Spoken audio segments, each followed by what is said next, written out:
party people, welcome once again to the Party of One podcast, where the gaming table is always set for two. I am your host as always, Jeff Stormer. This week I am joined by Ryan Holscher for a game of The Sprawl by Hamish Cameron. The Sprawl is cyberpunk powered by the apocalypse, and I am in love with it! If you know me, and you know the show, you know that cyberpunk stories and powered by the apocalypse games are two of my absolute favorite things, and this game hits so many of my buttons, and I am so excited for you to hear the episode. It's so good. Two things before we dive in this week. One, I want to talk about Gen Con because it's this week, and I'm so excited and just a little bit terrified. It's going to be great, though. I'm going to be in Indianapolis for Gen Con from Thursday to Sunday, and I'm super excited. I'm going to be walking around the floor with my All My Fantasy Children co-host, Aaron Catano-Saez. I'm also going to be on a panel Friday morning at 10 a.m. That's Playing Good by Playing Badly, a playtesting panel hosted by Darcy Ross with Kenneth Haidt and Hannah Schaefer. I'm also going to be handing out pins all weekend. I've got Party of One and Silhouette Zero pins, so make sure to @ me and get some of those. And one place that you can definitely find me is on Saturday at the One Shot Network fan meetup. I am so excited. That's going to be a ton of fun. So yeah, I really hope to see you this weekend because it's going to be so much fun and just a little nerve-wracking, but mainly fun. The other thing I wanted to go over was character creation. We did our character creation separately. Patreon backers should be able to hear that sometime this week.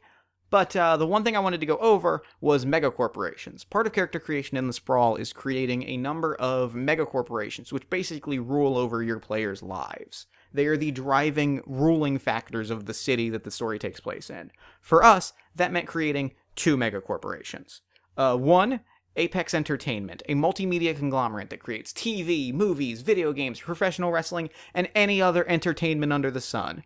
Apex Entertainment. They're the apex of entertainment. And the other megacorporation is Favor. You know, Favor, the crowdsourcing app. Friends doing favors for friends. An app for doers, for thinkers, for makers, for people that never stop working. Ever. Favor. What's a favor among friends? And with all that out of the way, let's throw it over to me in the past so that he can get started with the show. Take it past me. Thanks, future me. This week I'm sitting down with Ryan Holscher. Ryan, thanks for coming on Party of One. Thanks for having me, Jeff. I'm super excited. Oh, it's going to be a blast. This week, we are playing The Sprawl by Hamish Cameron. It is cyberpunk by way of powered by the apocalypse, both of which are to say, I'm really freaking pumped for this game. It's gonna. I hope it's gonna be pretty awesome. I guess it's kind of on you, huh? It isn't. It's equally on both of us, which is why I can say with confidence that this game is going to rule. So, why don't you introduce us to your character this week and walk me through their backstory? My character this week is currently colloquially known as Bear. It's probably the wrong word, but we're going to go with it. His full name is Theodore Barr. He is, where to start with Theodore? Or Teddy, as he prefers to be called, by his few but dear friends. He's always been, for his whole life, a really big guy, because I like to play really big characters. And as such, when he was younger and in school and so on and so forth, people expect you to be a big, tough, strong, scary kind of person. But that's not the kind of person that Teddy ever wanted to be. He didn't want to hurt people. He didn't want to play football. He didn't want to do anything like that. So when in the Sprawl where life is hard for everybody, and you can't, and he didn't have the best grades in the world because he didn't really think of himself as smart. He, options were limited, and it seemed like he was going to have to be somebody's leg breaker. But at the last minute, he caught some TV or hollow tube, whatever we've got in this world, and learned about the world of professional wrestling, where big guys like him didn't have to hurt anybody for real very much, and people would love them and worship them as a hero. And so he found a network that had like an open call for new meat for the grinder, and he signed up, and he managed to get through and got a mentor, and he started out as I'm not as up on the terminology as you, but he was just a little guy. He was like chum for a while, but a low card. That's heel, what it is. yeah. Low card. I was blanking on that. Low card heel for a while, But he got kind of tired of it because he was a heel. People didn't like him all the time, and he wanted people to like him. But he was generally good-natured about it. He didn't like so much that the bigger stars were kind of mean to the lower card stars, especially him, because he was physically bigger than all of them. Sure. And so there was some tension.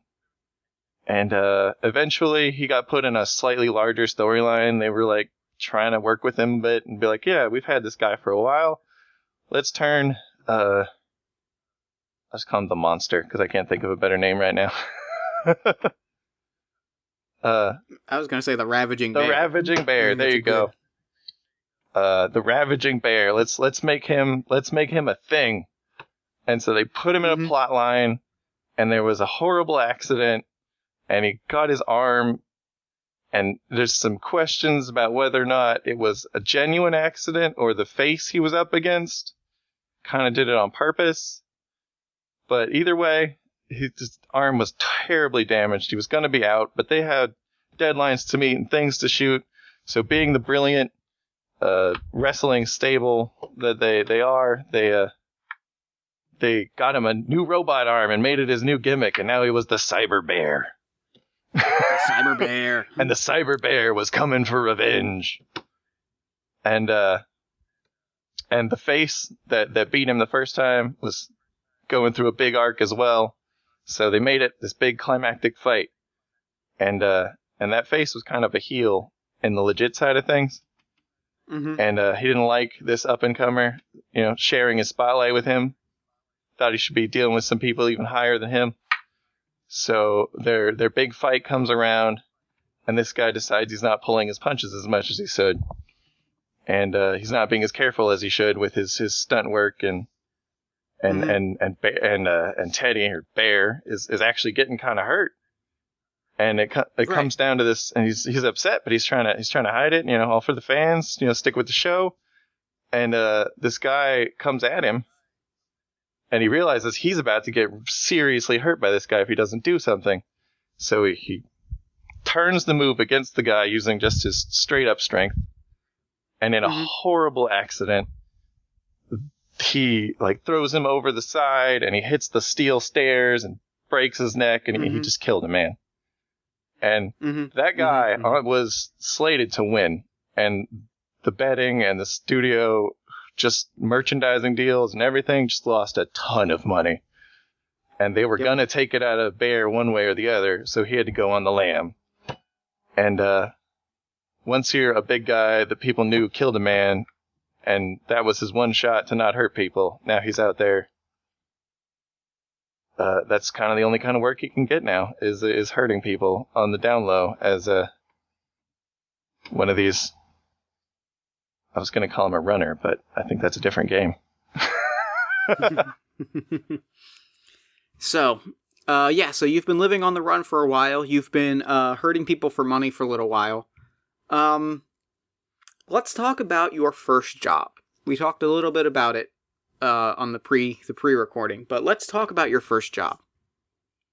This was about maybe 2 months after you went on the lam, maybe a little less.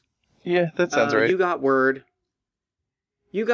from an interesting party, a guy named, what did I say? What was his last name? McKinley. Vex McKinley. A guy named Vex McKinley reached out to you. He was a low-ranking SEO data farmer type from Favor. The jobs for hire site. Be your own boss. You're a worker. You're a doer. You do things on your own. You do favors for your friends. Favor. He had realized, Vex had realized that some executives within Favor were scoping people's data and using that for blackmail. They had tracked down a few people whose purchasing habits aligned with those of drug dealers, or of drug addicts, and where they were blackmailing them. Vex came to you and said that he needed someone big and strong. Yeah. Some people had gotten really, really hurt by this, is how he justified it. Some lives were ruined, some were lost over what this guy was doing. And it's not the thing that Teddy wanted to do. but at the point he hadn't eaten in days, and this guy seemed like a real scumbag, is how he tried to justify it to himself. So you took the job. Took the job. You were the big guy that Vex needed. Yeah, and things went pretty well for you. Since then you've gotten a few other jobs to be the big guy. Sometimes they need a little bit more, sometimes they need a little bit less. But you've struck out not a good career, but you've managed to live. You've got like a 4th-story apartment. You've got an apartment, you've got clothes, you've got food. Yep. I've just barely managed to keep myself in all of those things. Our story begins in the Nemeth Brothers Gymnasium in Lower Chrome City. This is your normal workout spot. The owners don't blink an eye. They know you, they know your history, they know what you do for a living now. They don't sell you out. Really about the best offer you can get. It really, really is. I really need it, and I appreciate it, so I don't cause trouble whenever possible. The gymnasium itself is sort of crumbling plaster and drywall and brick. Old fight posters are peeling off, and there are these big wall-mounted TVs kind of like shoved over them. Neon lights illuminate the whole place. There's that one that's always flickering. Yeah, they're all always flickering. The place is not particularly well lit. But that one, it's the worst one. There's a big ring right in the middle of the gym. It almost feels like home to you. Yeah, it's... What are you doing when you see an old face from your wrestling days? I think I'm holding the pads up for somebody who needed someone to do that. They're trying some kickboxing, and okay, he's newer to the gym, but he's got a reputation for hitting a little too hard when necessarily shouldn't be. Sure, that makes sense. Yeah. So, you see an old face. You see an old friend. One of the old faces, a mask type, a luchador. Paul the divisive destruction plotter. His mask is such that, like, he's got one of these fancy LED masks. Oh. Where, like, the front of it's kind of mirrored. I wanted to get one of those so bad. And it's like a one-way mirrored screen. And his whole gimmick is that, like, as he's fighting, different TV images will pop up on it. Based on, like, his mood. You see him, like, scoping around. He sees you holding the bag, and he points to you. And starts coming your way. I let me know if I can't quite do it this way, but I assume I can, because it sounds like flavor. I see him, and my face kind of pales a little, and I'm not paying attention to what I'm doing, and the guy who I'm holding the things for kicks me in the head, and without even noticing it, I swing one arm, it's my robot arm, and just knock him the heck out. Yeah. Guy goes down. This guy was not an athlete. This guy was like a programmer that has been taking classes at the gym. He's been trying to turn into the bullies he hated. So you catch him right in the visor, like he's got the Cyclops goggles and they get all fuzzy. Yeah. He goes down. Paul walks up to you. He says, "It's been a while." Yeah, it has. How here things are going well for you. Here you've got a new career since What? Look, I'm really sorry about what happened. I don't know what else to say.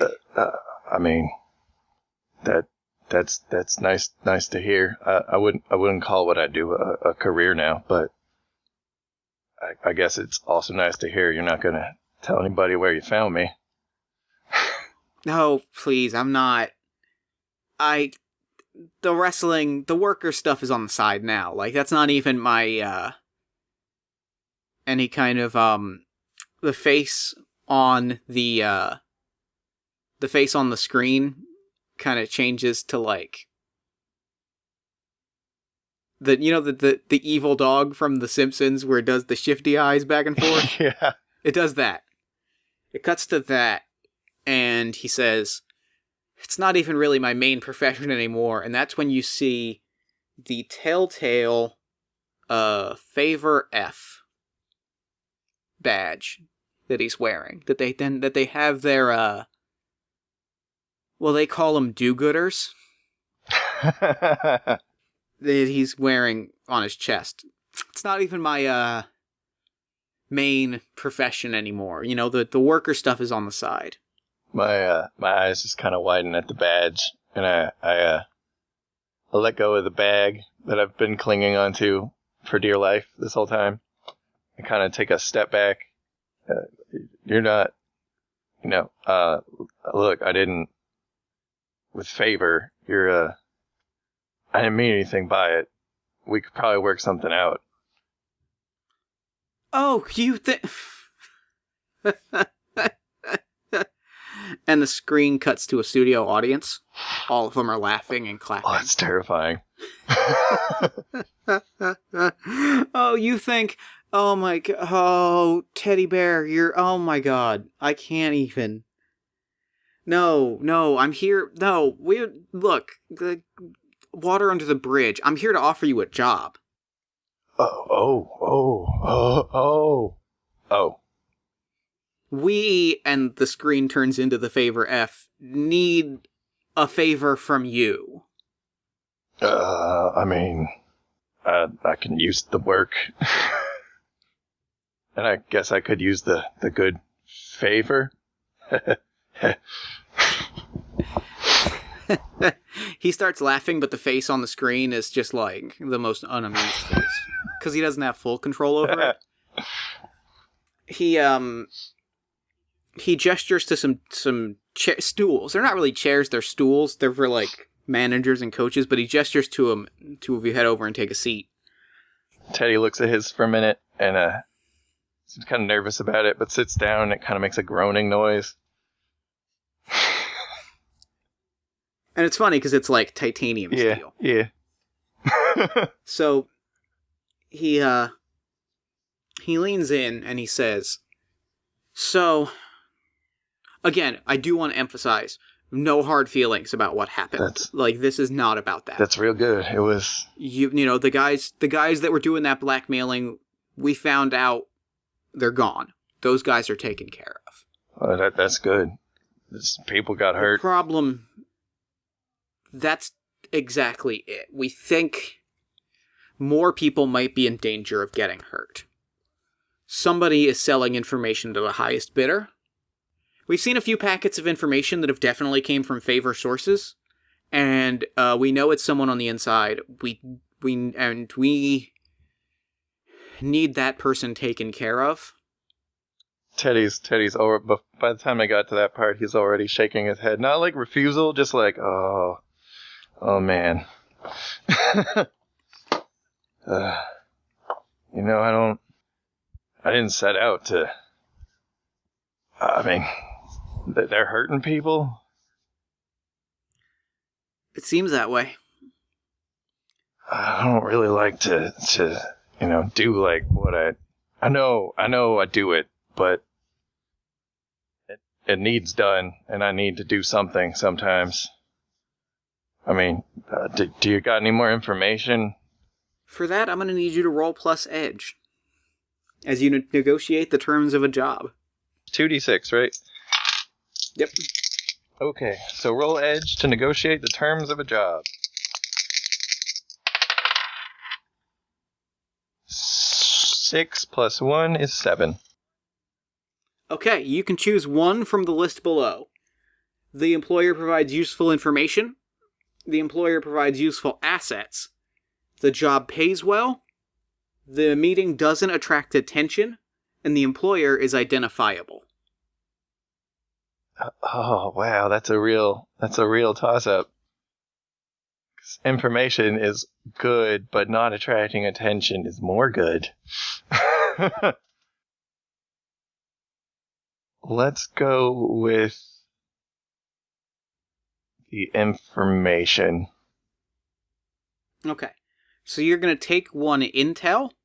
What that means is later you can spend that like a hold to just know something and be able to plan. Yeah, I think I remember that move. I don't see a box for it on my sheet, so I'll write it down on my notes page. Yeah, it's just sort of, it's a hold you can spend later to have planned for something. Yeah, okay. So if I throw a twist at you, you can say, well, I knew about I knew about that one. Yep, and you account for it. Cool. That's more useful than I thought it would be. Yeah. So what happens is Paul gives you a flash drive. A little tiny thing. You know, it's a thumb drive. He says, here's data on the people that have been targeted. It's really, we don't know the target, but we need you to find them and convince them to stop what they're doing. We're not asking for violence. The screen turns to a montage of people winking. Yeah, no one ever asks for violence. Funny how that works. And he says, just talk to them. The screen turns to... He says, just talk to them. Just talk to them, sort it out. And as he stands up, and as he says the words talk to him, the screen changes one last time. And it's the fight. I look down at the flash drive like it's a pirate's black spot. Mm-hmm. Just... Yeah, I'll see what I can do. And I'll turn towards the shower locker room area. Walk away from this guy. I don't want to be near him anymore. Alright. Quick clarifying question. It has information on the people being targeted by the blackmailers, or it has information on the blackmailers? It has information on the people being targeted by the blackmailer. They don't know the exact person, but they're pretty sure that there's something in common. Okay. So they don't want me to get rid of people being blackmailed. They want me to get rid of the blackmailer, but use them to find out who he is. Or she. Or she. Or it. Could be an AI for all I know. Yeah, they want you to find the identity of the blackmailer and take them out. That's what I thought, but then I got a little confused. Like, do they just want me to make the problem go away? That's so much worse. Alright, thank you. Mm-hmm. So, now it's on me to figure out where to go next, huh? Yes. Now we kick into the legwork. Yeah, the part I excel at. Ha ha ha. So, how do you go about your plans? When you closely study a person, place, or situation, or when you quickly size an opponent. So how would obviously the first thing I need to do is look at this drive, because it's the only lead I have. So I should go do that. Do you think I have a computer, or whatever it is we use to look at these? You have, at least a smartphone or something? Yeah, a comlink. Yeah, you have some manner of personal computing device, because no one in the cyberpunk dystopia is assumed to not have at least I may be bordering on homeless, but at least I'm reachable. Yep. Yeah, so I guess I'll just be in the shower locker room type area. Haven't moved very far. It seems private enough. People are busy. Make sure my back is to any cameras that I know about. So nobody's screen peeking. Yeah. And then I'll plug in the thing into my Palm Pilot or whatever it is. Yeah, I like that it's definitely like a Palm. It's something outdated. It's like a maybe it's like an iPhone 3. It's also the super. To someone else it would be a tablet. I had to get it special, and that's why it's so outdated. Yeah. So I won't break it in my big hands. Yeah. All right. Roll me plus edge. As you assess this Oh information. no, Teddy, why? 4. Great. Did I just, snap the drive or something? Not necessarily. We're pretty early on. We'll just find the list of moves. I even gave you a point, man. Why you gotta do me like that? Alright, yeah. Maybe it's not compatible with my device. So what you're looking at a bunch of, like, emails and things. Yeah. But, yeah, there is a compatibility issue. You can get, like, you can put, what it is that, like, you're not, you know how, like, Outlook will put a name to an email? Yeah. And, like, fill in the contact data? Yeah. Your phone's not doing that. So you're just seeing, like, 31x.25.311/47. Like Craigslist emails for everybody. Yeah, you're just seeing a bunch of encrypted emails. I can't tell who's who unless they signed it. You can figure that out, but it's going to require, like, logging into the network, which means that, like, once you start looking at people's social media accounts, it might attract a little bit of attention. Ooh. I mean, I have synth, so I know a little bit about machines. Is there a way I could get someone to help me with this who'd be a little better at that? Or should I just go it on my own at this early stage? You can declare a contact. You have the ability to declare contact. All right. I think I'm gonna do that. I'm gonna click declare a contact, and my outdated brick of a communication device, I got it from a guy who knows a lot about things like these that fall off trucks, and he's fixed it for me before, as well. Okay. So I'm just like, well, he knows computers. I'm gonna go talk to him, and he's like, what's a good name? Fast Eddie or something. Fast Eddie 3? Fast what? Fast Eddie 3? Yeah, Fast Eddie 3. Actually, it's Fast Eddie, but the E is a 3, because he is the third clone of the original Fast Eddie. We call him Fast 3D? Fast 3D, yeah. Fast 3D. Fast 3D. Yeah, I'm gonna try to hit up Fast 3D and Okay. see if he can I'll pretend it's mine. Okay. So this is the one-time permission you get to declare contact. I will ask you some questions about your relationship. You said that, yeah, Fast 3D has some experience in, like, fixing your phone. Yeah. Kind of the only guy in the neighborhood that is used to, like, working with phones this big and this old. Mm-hmm. He's had to write software before so that it could use new apps. Does he know what you do for a living? Yes. Okay. How does he feel about it?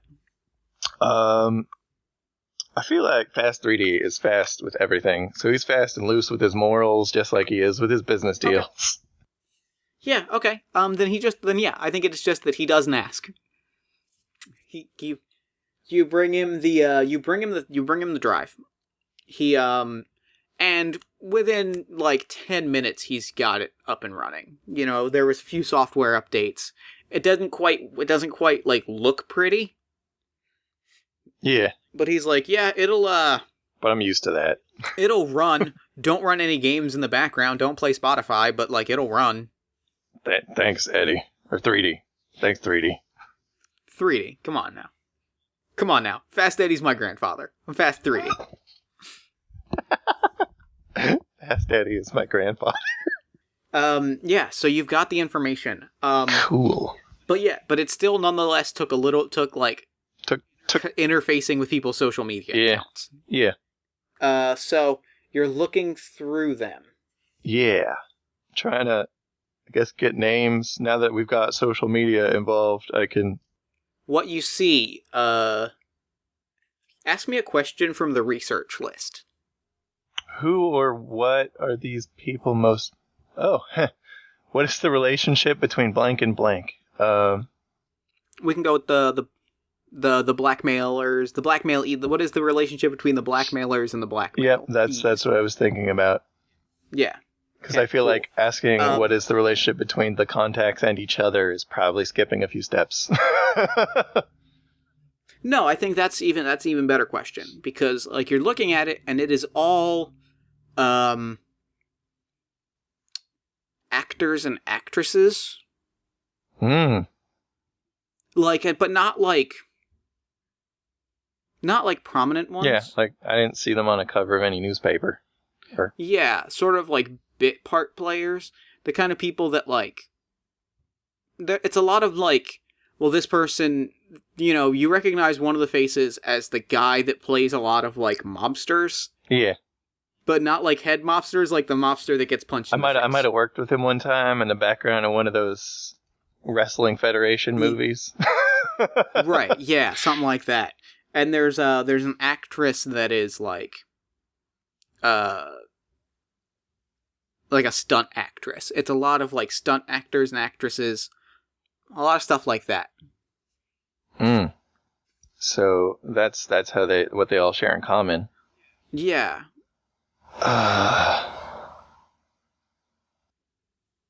Somebody seems to be blackmailing these people for a purpose. Somebody's blackmailing C-list actors.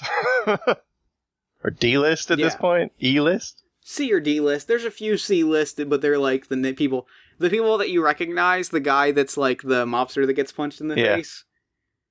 C-list, like that's C-list, and then there's some people that you're like, I don't know who that is, but it says they're a SAG member. IMDb doesn't even got a profile on that guy, but IMDb has like 3 entries, and it's man in crowd. I'm like, hey, were we on that together? I don't even.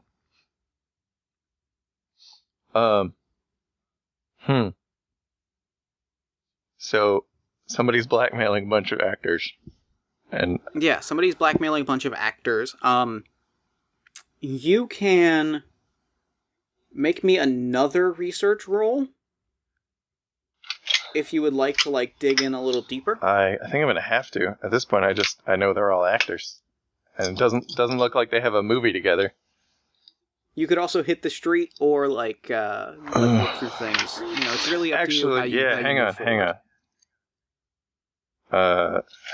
Double checking. Hit the street's going to a contact. Never mind. I want to so Teddy is kind of got like the vagrant vibe going on sometimes. Mm-hmm. I feel like sometimes he's learned to learn things about people by going through their trash. That makes sense. There's somebody's trash I can go through, or yeah, you find you see an IMDb reference for a now filming picture. Isabella Renata is sort of the stunt woman. You see that she's on set of like a Western, because Westerns made a big comeback apparently. I love them. And you see that she's like on set for a movie, so you could definitely like maybe not go through trash, but definitely like skulk around. I'm definitely gonna do that. All right. Maybe I can blend in. Okay. Okay, so roll me. I'm gonna call that. I'm pretty sure that is. How many buses do I have to catch to get there? Oh, like it's like 2 buses and then a 20-minute walk. It's rough. It is rough. It's real sad. Okay. For that, I'm gonna call this I'll call this hit the street. Okay. No, this is probably this is an assess, I think. Yeah. That sounds more like it. Because hit the street's like talking to a contact. Yeah. So it's edge? Actually, this would probably still be research, because I'm looking at the questions for each, and research is probably the best fit. There it is. So plus mind. Yes.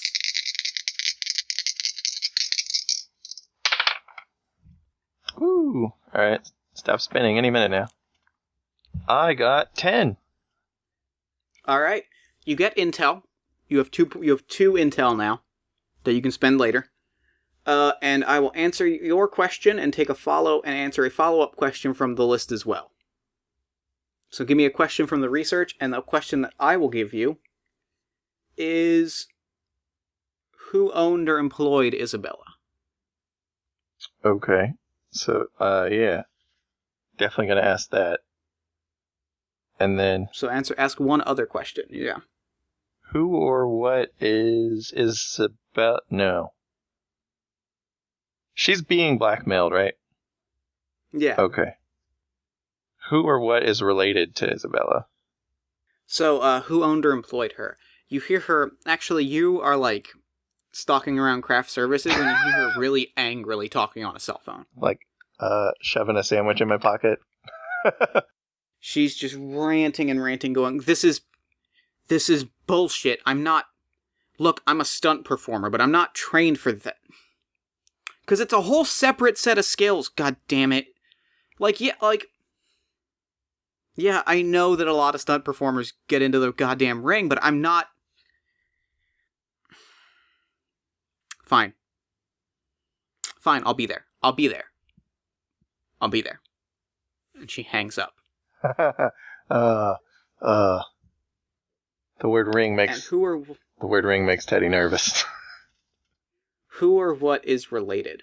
You hear two other, bit part actors on set talking about, I mean, Isabella said she's gonna do it, right? Yeah, like, I guess. I mean, I kind of thought that the extreme thing kind of it's kind of retro, isn't it? Yeah, I guess it's got its appeal, like, you know, ECW revival, it's kind of cool, right? I mean, yeah, but, like, don't you kind of have to be trained for that? Yeah, they said that we're actors, though, so it's fine, right? Can I, like, because I'm big, and I've apparently made it all the way to the craft service table, so just kind of hoping they think I'm security. Could I, like, I talk to them? I want to kind of be like, oh, you guys finding out a place we're picking up extra work? The security guys. Maybe I could get assigned. Yeah, I'd buy that. Make me a move for that. That's gonna be I think I'm gonna call that a fast talk. Yeah, I figured. Yeah, make me a fast talk for that. That's style, right? Yep. Roll plus style. 5. Excellent. Hey guys. I think that I think they're pretty agreeable to it. I think that they are definitely they're like, yeah, that's probably fine, right? And so they write down an address, but as that's happening, security guards are coming from both sides. Uh-oh. Neither one of them is as big as you, but they've got on the official suits and the earpieces. These are studio security guards. So they didn't say anything to me, right? No, but they wrote down you've got an address. Oh, okay. So I have and something. A date. All right. Yeah. I'm gonna start backing up, not quick walking, just I'm yeah, okay, I'm done talking to you. My station's over this way, towards the exit. Sure. Roll me plus cool. Act under pressure. I don't do well under pressure. Oh, maybe I do. No, I don't. Well, I mean, it's a 9. Okay. You stumble, hesitate, or flinch. Your worst outcome, hard bargain, or ugly choice. So you make it out. It's not a question of whether you make it out. It's a question of whether you get thrown out. Because they're not really looking to fight. And I'm not really looking to fight them, because... So you can either get thrown out. Or... But that's going to put some attention on you. What's the alternative? The alternative is you can... Well, actually, no. If you get thrown out, the problem is... Yeah, that's going to put some attention on you. If the other alternative is you can leave on your own terms, but that's going to require pushing through some smug security guards. I feel like either way I'm going to be attracting some attention. Yeah, maybe. I mean, if I push through them, is there a way to not attract attention? You're going to be possibly making a roll for that. I mean, I could make a roll. That's better than the guaranteed. All right, yes. Oh, mix it up. Use your violence for your goals. Roll plus meat. And when I mix it up, I'm counted as a small gang because of mil-specs. Yep. What is that? Yep. Do I need to know anything about that? I don't think so. I will double check that. All right. Oh, Teddy's time to shine. I got a 9 plus 2 is 11. Oh, here we go. The larger gang inflicts +1 harm, suffers -1 harm for each sidestep difference. Okay. Yeah. So, yeah, so it does have game effects, but probably won't come up. Probably doesn't come up here. Yeah, it definitely doesn't come up here. Because you just achieve your objective. Describe what you do to one of the guards to make the other one just kind of put up his hands and say, not my problem. He holds up his arm to, like, stop me, but I'm kind of heading towards the door anyway. Like, he puts his hand up in the classic, stop right there. And I lift up just one hand and I kind of, like, grab his middle finger with, like, 2 of my fingers and keep walking so that, like, it bends his arm up and backwards. And he's like, oh my God! As I keep going to the door. The other guy's like, I don't get paid enough for this. It's like clear he's straining, and it's just like, oh, okay, that guy didn't even stop. Yep. So you walk out. The 2 people you were talking to, the 2 like stage crew, are just like, wow, that guy's really in character. This guy's living the kayfabe. That's awesome. That's amazing. So you've got a date and time for something that it sounds an awful lot like people are being blackmailed into performing on. Yeah, it does. Well, it's a date and a time, no address. You've got an address. Okay. You've got a date, time, and address. What is the address, the way Teddy feels like he has a sinking suspicion he knows what it is? It's not what you think. Oh. Like, it's not the studio that you're familiar with.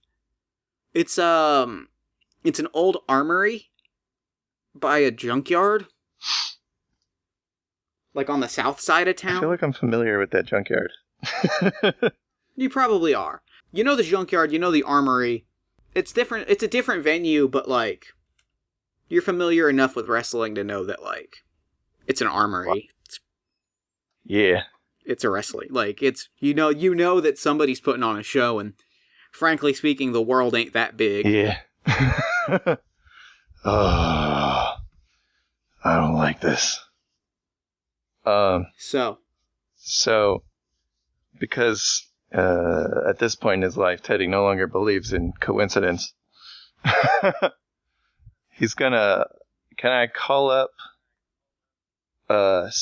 one of my contacts that I have and reach out to them? It's hit the streets, right? Yeah. I'm going to talk to my mentor, Sammy McElroy. Sammy McElroy. I need to roll for that one. Get on the phone. Yeah. Roll me plus style. That's not great. That's a 2. That's super not great. That's like terrible. So, all right, I'm gonna make your life complicated.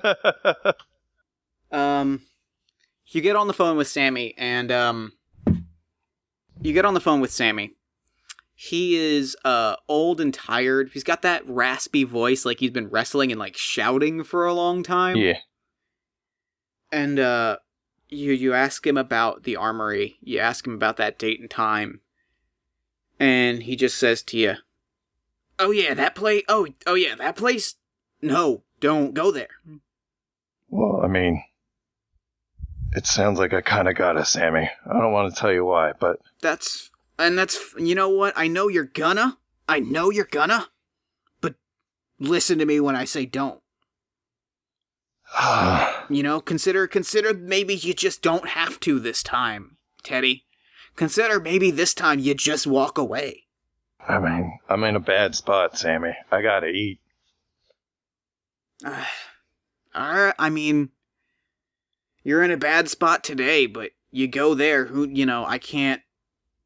to say you're not in a worse spot tomorrow?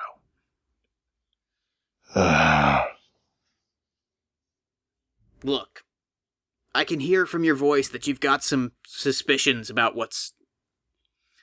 who's down there, and I don't know what you want me to say. Don't go down there. Click.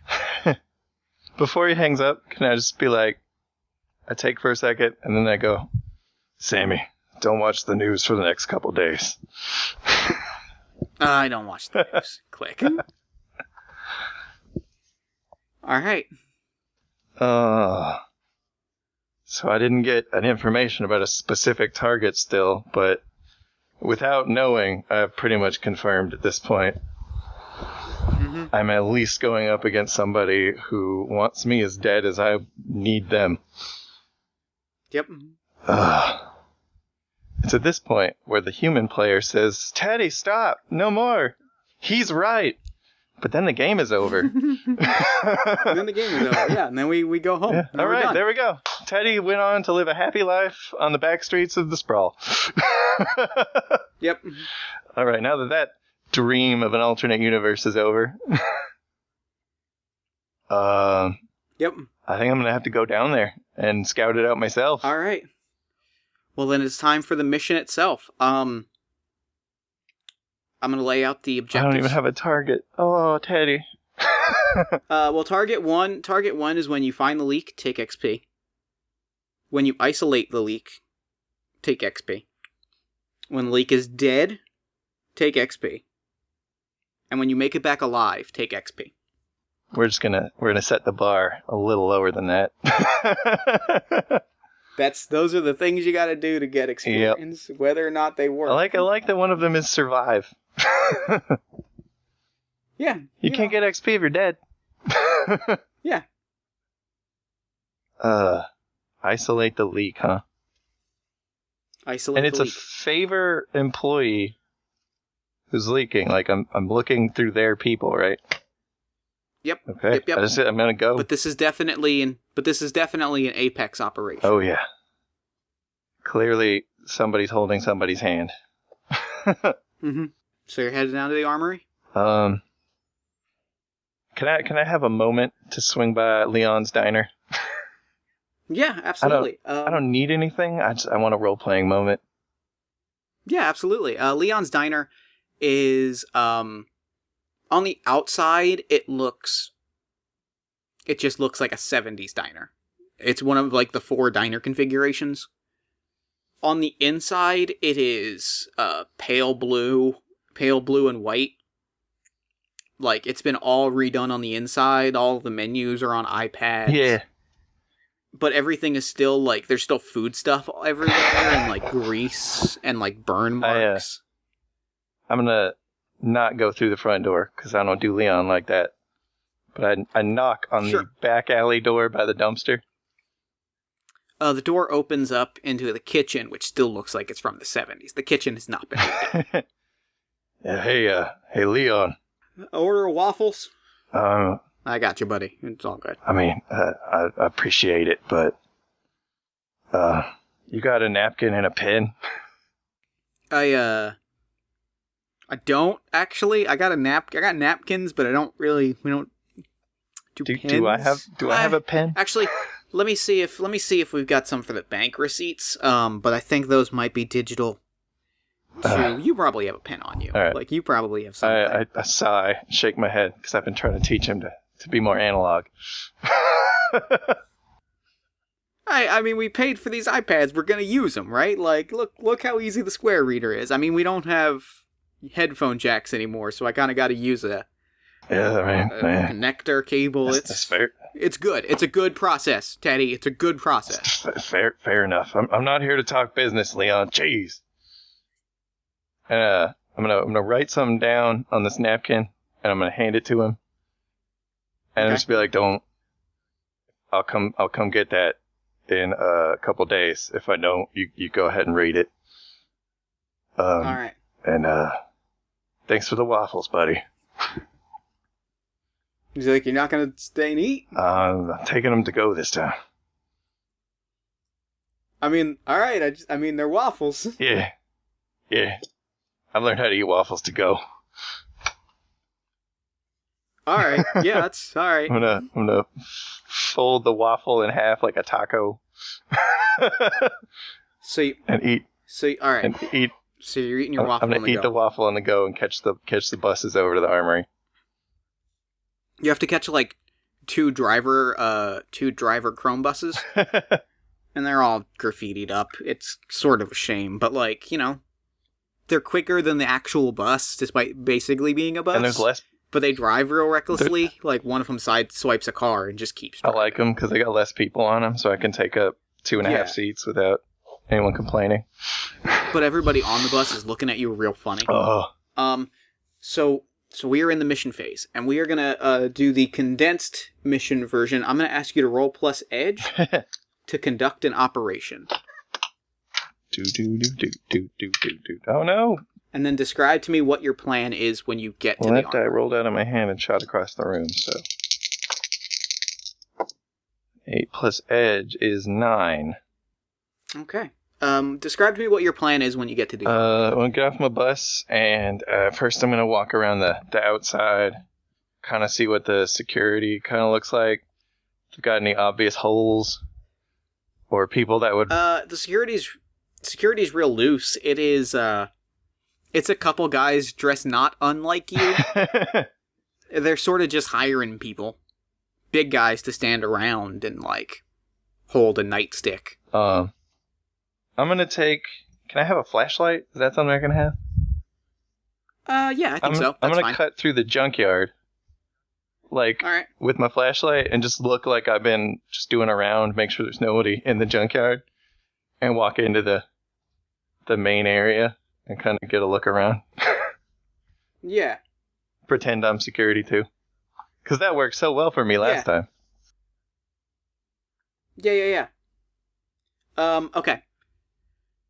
So you're cutting through the junkyard, you come in. What's, you know kind of who to confront about this? It's Handsome Mac. Handsome Mac is the old promoter of CCF, Chrome, or CCW, Chrome City Wrestling. Yeah. Handsome Mac, you've got the idea, you know, this feels like Handsome Mac. This is sort of the dumb... Because, like, all of the posters, when you get there, all of the posters are, like, a new age of wrestling. A new age of heroes colliding. Ultimate deathmatch wrestling. Ultimate deathmatch. Oh. This time, it's all on the table. Oh, no. Oh, no. I mean, Teddy even says that, not just me. Oh, no. Yeah. So yeah, we cut to, you are outside of Handsome Mac's office. What do you do? I'm gonna listen for a second to see if he's talking to anybody in there. Yeah, he is. You hear him say, this is great. This is so good. This is gonna be great. We're doing great work here. We're gonna change the face of wrestling. Listen, I don't know what you did. I don't know how you got a hold of those actors. But my cast looks great. People, this is not gonna be like wrestling. Like, you know, this is not gonna be like the old stuff. This is so good. I don't know how you did it. And then you hear kind of a tinny voice, sort of vaguely distorted. It's probably better if you don't know. Sounds like he's talking to his contact in there. Mm-hmm. Sounds like he's talking to the leak. Yeah, which means, either he's got a device communicating with them, which is a lead, or they're actually in there. So, I'm gonna softly knock on the door the first time, like just somebody needs Eddie's attention. But busy. Then I'm gonna pull out my chain that I've had like lashed underneath my long coat. 'Cause of course I have a long coat. I'm gonna kind of wrap it around my fist. And I'm gonna knock, this time in air quotes, again. Yep. So, you punch through the door. Just straight down. It goes down. He's got that handsome barrel Mac has chest. that, like, ex-wrestler bit, where he's, like, barrel-chested, and it's, like, muscle, but he's lost a lot of that definition. Yeah, so he looks like me if I wasn't still going to that gym. Yeah, exactly. And he's puts his hands up. He's alone in the room, but there's a computer screen on the wall. He's like, There was an emergency on Teddy. set. Teddy, what are you doing here? Teddy, you can't be here. Because if you're here, I gotta call security, and I don't think you want that. It looks like I'm here, Mac, but I could be not here. Tell me who you're talking to. Teddy? Oh no. You turn to the screen, and you recognize the big, thick, mirrored shades, and the cyber implant in the throat, the voice modulator. Oh no. And the big hoop earrings. It's Vex. Oh, there's two ways that Teddy could receive this. And he'll probably receive them both at once. Shocked and hurt and angry. What the hell, Vex? They sent you, didn't they?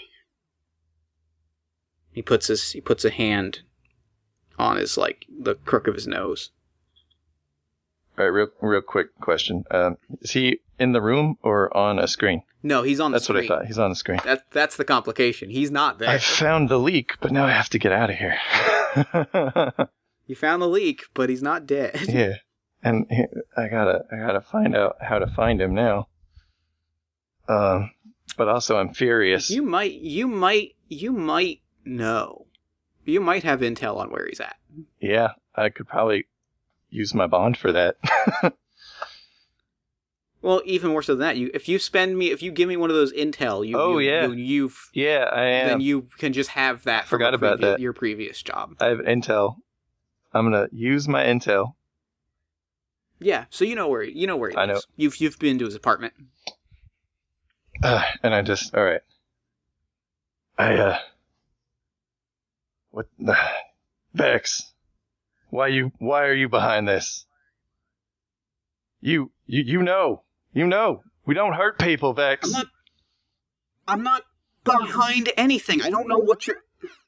Look, it's a job, alright? This guy, and he points at Mac, this guy wanted wrestlers. No wrestler, every wrestler that I reached out to, I was doing this on the level. Okay?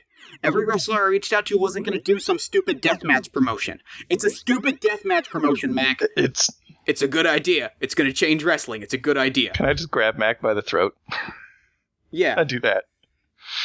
It's a good idea. It's a good idea. He's like, so yeah, I had to take a hard route on this. I had to take the long route. You could have. You'd have done this. You could have walked away. You can walk away right now. And he starts shutting down his video feed. You see the screens behind him start to turn off. A moral choice here. Got Mac by the throat. But I don't kill people.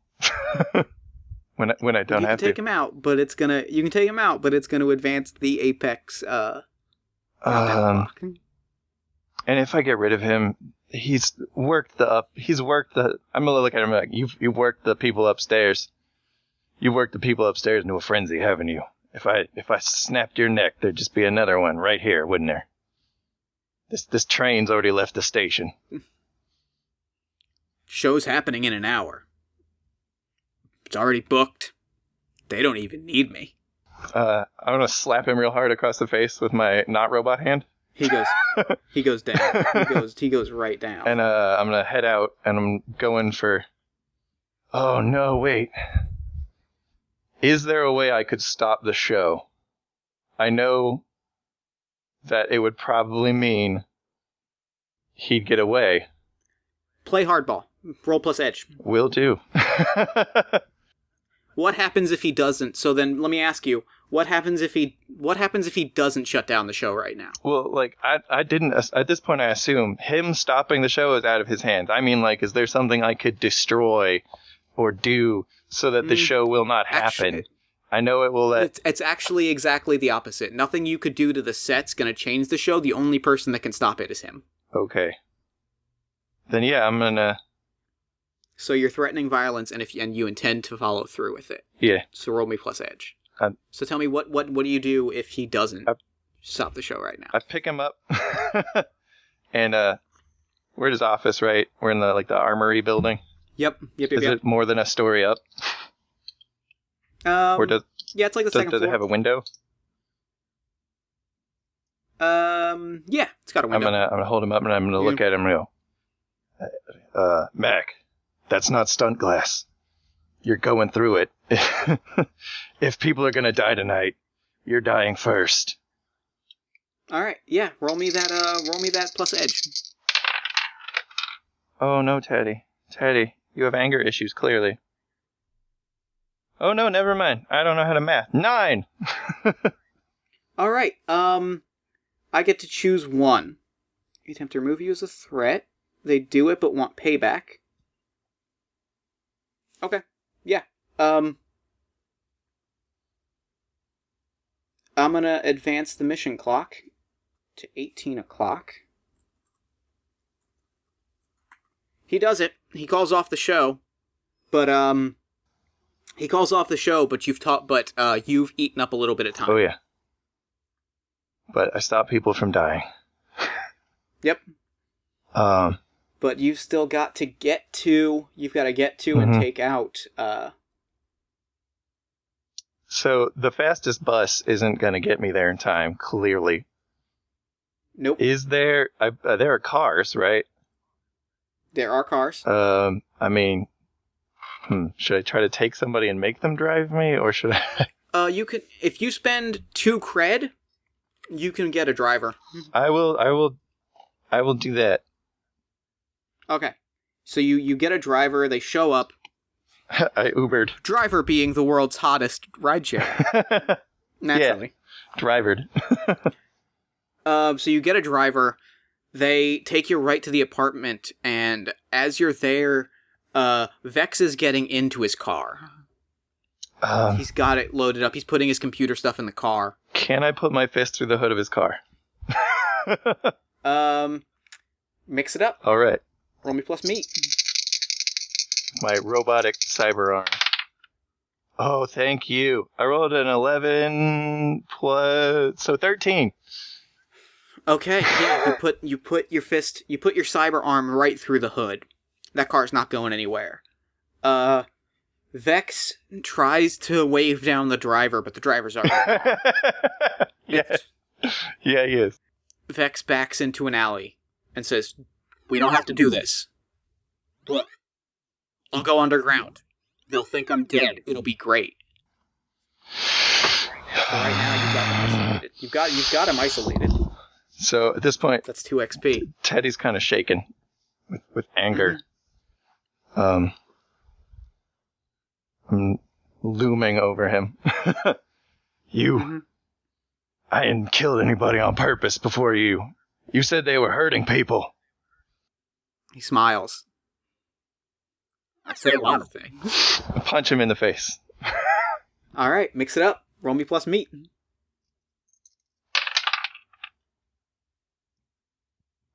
Eight, 9, 10. You achieve your objective without any complications. His face crumbles. He goes limp. He might not be dead, but he's taken out. But there is a problem. Yeah. You didn't notice because you never took the time to assess the situation. The favor badge that he was wearing. Yeah.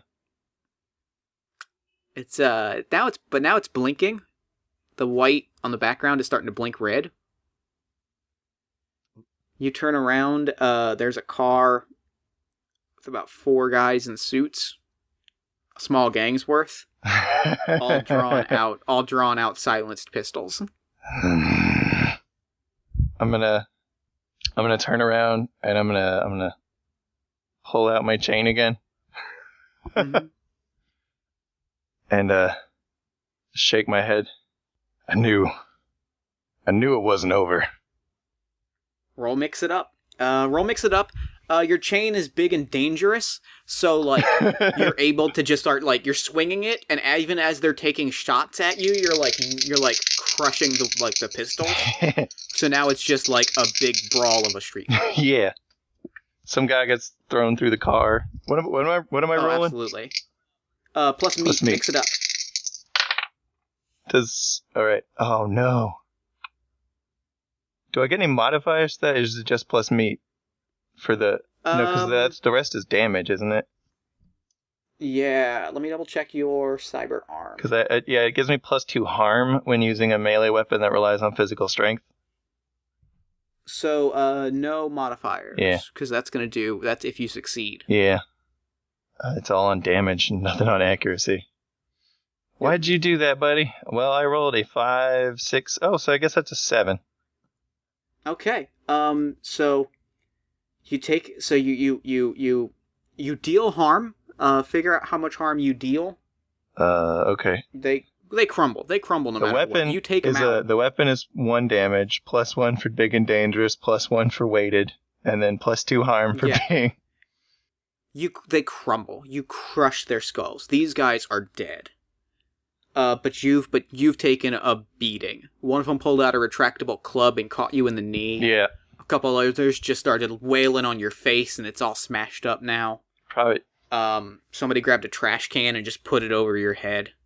Like, broke it over your head. It's some real deathmatch shit. The knee's the worst part. My own weight does the damage there. Yep. So you are going to take... I'm going to call it... How much harm?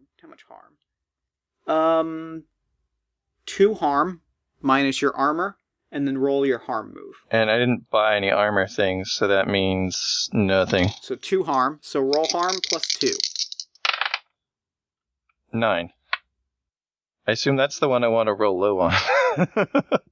It is the one you want to roll low on. You lose... Okay, yeah. You lose track of someone or something you're attending to. You black out. You wake up a few hours later in a dumpster. Just straight up thrown in a dumpster. Vex is gone. You don't think you're going to be able to find him. He's pretty good at hiding. And I don't think I'm going to get paid. I mean, you heard what he said. He said he was going underground. I just assumed it was a setup. You get back to the gym, and Paul, the divisive destruction plotter, is waiting for you. His head, the picture on the screen is just a scowling, angry, like it's the president from the West Wing screaming at people. Oh no! He just says real calmly. So we're all good?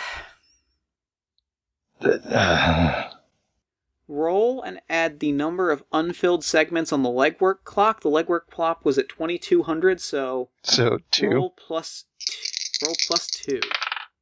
Oh. Plus 3. It was at 1800. I rolled an 11. Okay, you can choose 3. The employer is identifiable. The meeting doesn't attract the attention of outside parties. You've learned something from the mission. Mark experience. You're paid in full. It's not a setup. You get 3. What were the first few again? In order, it's not a setup or ambush. You're paid in full. You can identify the employer. The meeting doesn't attract the attention of outside parties. And you've learned something from the mission. Because the dramatist in me wants things to go a certain way, I'm going to get paid in full. Okay. I know who the employer is. All right. And, what was the last one?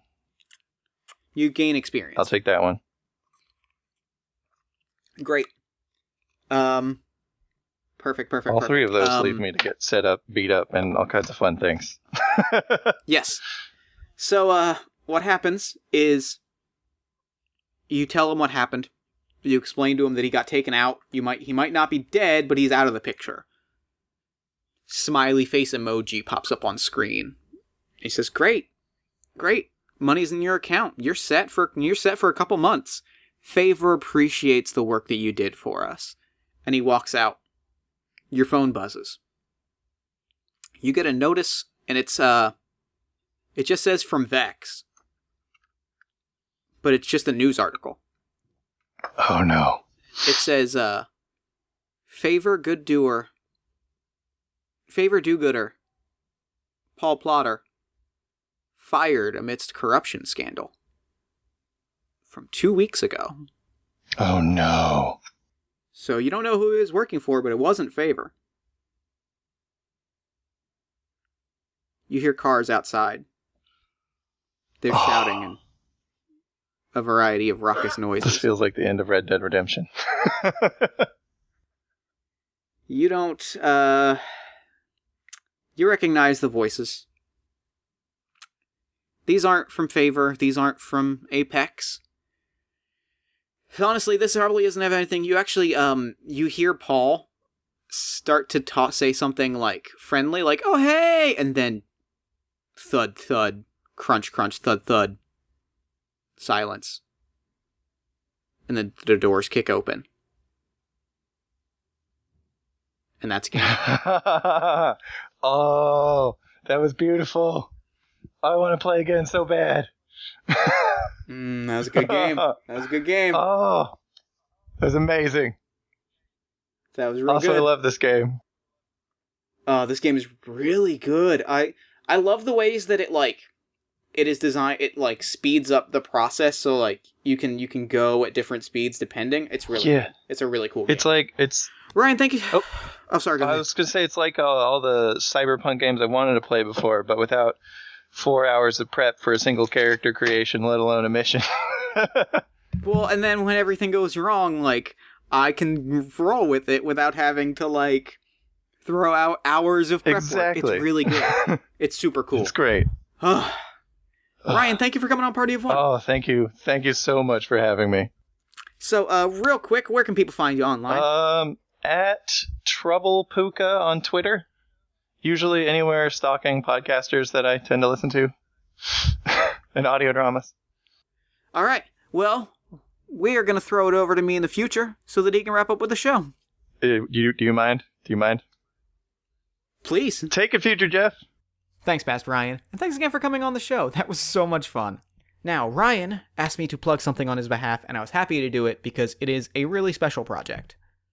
Levar Burton Reads is a podcast where Levar Burton, host of TV's beloved Reading Rainbow, reads to you a short story every single week. It is an opportunity to hear some really wonderful short stories read by a really talented, a really special performer, and it's a project that I think you should check out. You can find a link to that in the show notes. Thanks for the recommendation, Ryan. You can also follow Ryan on Twitter at TroublePuka. Then while you're on Twitter, follow this show, Party of One Pod, like the show on Facebook at facebook.com/partyofonepodcast. If you really enjoyed the show, consider leaving us a nice iTunes review, social media shout-out, or word-of-mouth recommendation. All of those things help new listeners find the show, which helps us do bigger, better, and cooler things. Consider backing the show on Patreon at patreon.com/partyofonepodcast. Patreon dollars pay for equipment fees, hosting costs, convention appearances, and more. And Patreon backers get access to bonus material, mini podcasts, interviews, and more. You can find all of that at patreon.com/partyofonepodcast. If you'd like to hear more from me, consider checking out All My Fantasy Children, the podcast in which Aaron Catano Saez and I take your listener prompts and turn them into beautiful, thriving, vibrant role-playing game children. You can find that at allmyfantasychildren.libsyn.com. Party of One is produced and edited by Jeff Stormer and Jen Frank. All music for the show comes from the song Infinite Lives by Megaran featuring the D&D Sluggers. If you'd like to inquire about advertising rates coming onto the show, or you just want to tell me your favorite Mountain Goat song, you can email me at partyofonepodcast@gmail.com. Mine is You Were Cool, if you were wondering. Well, that's it for me. Until next time, thank you so much for listening. Remember to fight the forces of fascism every single day. Remember that self-care and self-love are radical and defiant acts of resistance. And remember every single goddamn day to party hard. Never gonna